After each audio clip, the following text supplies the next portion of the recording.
Hello everyone, my name is Tom. Welcome back to Let's Talk with Tom, the show where I talk about anything I feel like talking about in animation, because it's my show, and that's how it works. And today we're going to talk about Glitch Text, a show that was in purgatory for a very, very long time, until finally coming to life through Netflix right now, where you can watch it. For a few years, Glitch Text was up in the air. We didn't know what was going on with it, where it was going to air, if it was going to air, if it was canceled, would it be on Nickelodeon, would it be on Verve, where was it going to be? And now it's finally on Netflix, and we can see why Nickelodeon was probably right to keep this under wraps. I mean, what were they thinking, having a cartoon with a very clear political agenda that is being forced on children and shoved down the throats of anyone who watches this propaganda? And no, I'm not talking about the fact that it accurately portrays the cultural and racial makeup of a urban metropolitan America, because bro, there's just brown people in real life, homie.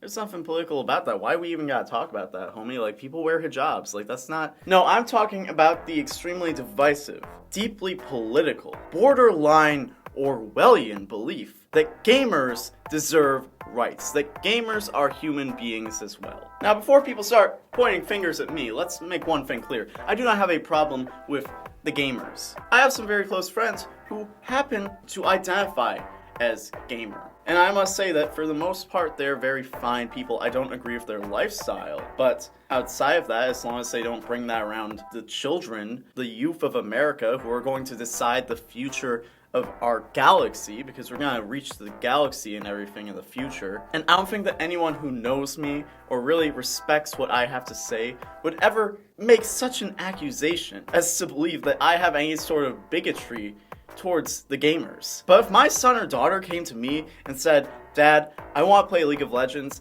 that's not my child. I'm taking them back to wherever they came from, however babies are made. I don't know how it works. And you may think this isn't a problem, but clearly it is when you have a pandemic going on out in the world where people don't know what's happening, and GameStop is like, we are an essential service and we need to keep our stores open. That's insane. And if you think that I'm not gonna go to GameStop right after I'm done recording this and pick up Animal Crossing, you're wrong, because I'm definitely gonna do that.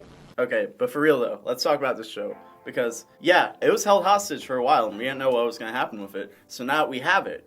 It's like a gift. It's like a gift from above. We didn't think we were gonna get this, so now we have to appreciate it just that much more. The first thing that comes to mind when I watch this show is it feels like a modern day Danny Phantom. Not even in a way where you can really compare it from a writing standpoint, because from a writing standpoint, they aren't really that similar at all. It just has the same energy where if I was watching this show, if I was a kid and I was watching this show on Nickelodeon, I would love it for the same reasons that I loved Danny Phantom. It did have a comic book action hero type of concept, but it was in a cartoon, and it didn't forget that it was a cartoon. And it stayed within the realms of the ridiculousness that is a Nicktoon, which is something that is similar to Glitch Text, because the borrowed aspects from video games make the show feel more legitimate and serious in a way that the target audience can inherently connect with, but it's not something so grounded in reality or so gritty that you can't have fun with it. So as a result, it has that same sense of charm, which you can tell that most of this show is just the writers having fun with the borrowed elements that they took from video games that they love. There's an episode straight up dedicated to parodying Castlevania and poking fun at some of the game design aspects that border between absurd and genius. The writers clearly have enough of an understanding of gaming culture, and a lot of the themes of the show explore stigmas around gaming, and the effects not just gaming but technology in general has had on our way of life. The fact is, gaming has become its own world within our own world, our world, that has created new industries and new jobs that didn't exist 10 to 20 years ago. Something that used to just be a hobby or an escape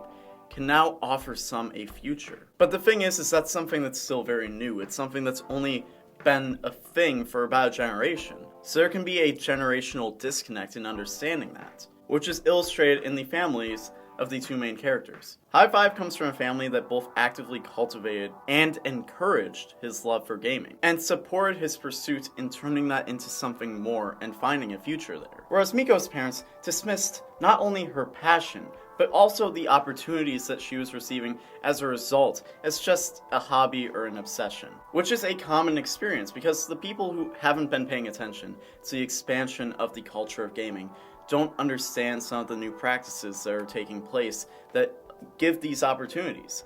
A lot of people don't understand why esports are a thing. They don't understand why people care so much about competitive gaming. Or at least they don't understand why it's gotten as big as it has. They don't understand Let's Playing or live streaming. It doesn't make sense to them why someone would care enough about a video game to watch someone else play it, someone that they don't even know, when they could just play it themselves. But the thing is thanks to the advancements in technology, thanks to the way that technology has changed our way of life, gaming has become not just a way for people to escape from the world around them, but also a way to connect with that world as well. To find a sense of community or a sense of belonging that modern-day psychologists have actually realized is an essential part of the human experience. It's an essential need to humanity to feel as though you belong. So while past generations have looked at gaming as a reclusive and isolating hobby, which to some it still is, now for many it's the opposite.